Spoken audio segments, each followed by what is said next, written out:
Witam Państwa bardzo serdecznie, Dziadowska Telewizja w tych pięknych okolicznościach przyrody.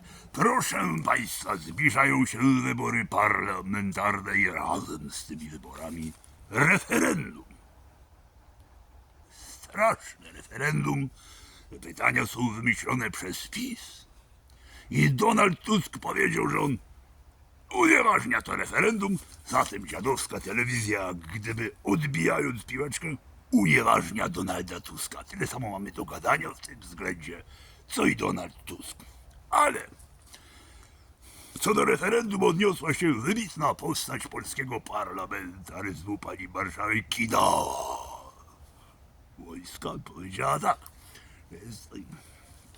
Jest jak jest, ale jeśli o to chodzi, to zależy kto pyta i jakie zadaje pytania. Otóż Dziadowska Telewizja dotarła do źródeł i dowiedziała się, że pani Kidała przygotowuje własne pytania, z których pierwsze, referendalne, będzie brzmiało tak. Czy chcesz wiedzieć, gdzie jest nasz program? Pierwsze. Drugie. Czy natura chciała przekopać Mierzeję Wiślaną? I trzecie. Czy Mikołaj Kopernik napisał dzieło o obrotach stref niemieckich w Elborku u biskupa Wallenrodego z Nrymbryndzy?